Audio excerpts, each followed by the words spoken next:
So we're in partnership with the U.S. Business Council for Sustainable Development.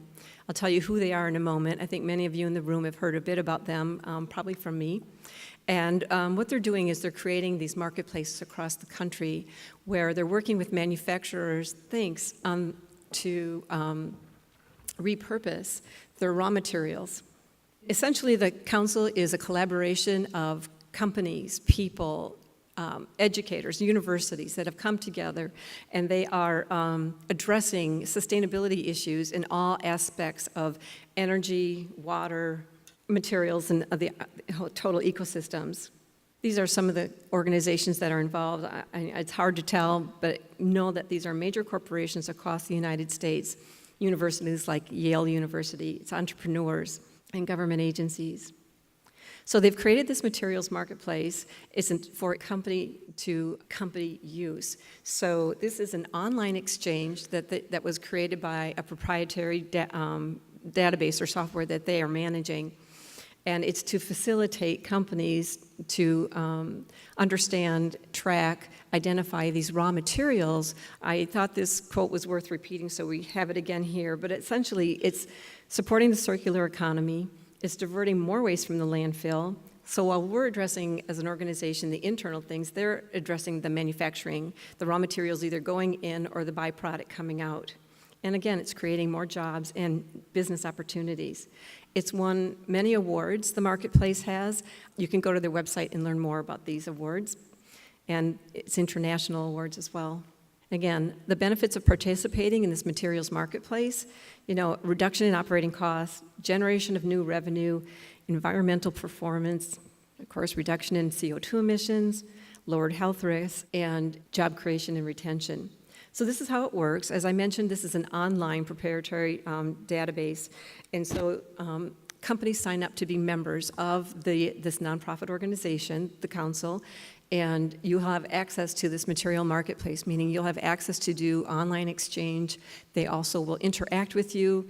They particularly are addressing unusual or difficult materials or raw materials. That's what they're looking to do. They're not looking for the easy glass and cardboards. So as this database grows, more and more people are getting involved and more materials are being diverted from the landfill. So the first one was in Austin, where the U.S. Business Council for Sustainable Development is actually located. And they partnered with the city of Austin. And interesting to know, and I'm going to put it out there, but all these material marketplaces, there's 4 others, are being funded by either city or state agencies. So in Austin, it's the city of Austin funding this for the first few years to get it going. And then it will be fed by the members in the marketplace itself. They've done 176 transactions in 2 years. And one of the things, not here on the slide, but Daniel told me, it's created 1,200 jobs in the last 2 years and the revenue streams to go along with it. We're wanting to do this in San Diego, so they chose San Diego to be one of their marketplace partners. And I'm here to talk to you today about it. If you're interested in becoming a member or getting this going, please see me. In Ohio, this is funded by the Ohio EPA, and they're taking this ball and they're running with it. They just launched this last month, and they have 5,000 target companies already that they're wanting to launch with. Tennessee is launching in the next quarter. It's pretty much the same kind of concept and metrics, but they're being funded by the Tennessee Department of Environmental and Conservation. They sent, and the other one is in Detroit, Michigan. It's not in the slides, but that is being led by the charge by General Motors. So they've really embraced this. And General Motors, this is actually a case study of theirs. And I learned this word, awful. Did anyone else in the room know what that was? Oh, yay. So it's the leftover materials when you stamp something out. They have 40,000 pieces per month of this beautiful steel. That's the leftover parts and pieces of coming out of a car. And so they are trying to find different uses and needs, and they went to the council, and they've come up with, there's one already. This is a really interesting weatherization wall, and it was created by students at Texas A&M. And this was the prototype, and now it's actually being created, where it controls how much light gets in and out as well as heat. I thought it was fascinating.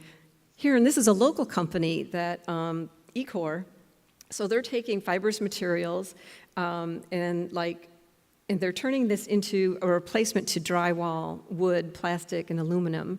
And this is my favorite one, and I've actually talked to this before, and it's funny that I'm on the panel with a brewer because one of their case studies that they did in Austin was they had all this spent grain, and often spent grain is hog feed or cattle feed stock, and these entrepreneurs came up with an idea where they were able to turn that grain into edible grade grain, and they've created a whole market, and my favorite product that they've created is what's called the Brunola bar.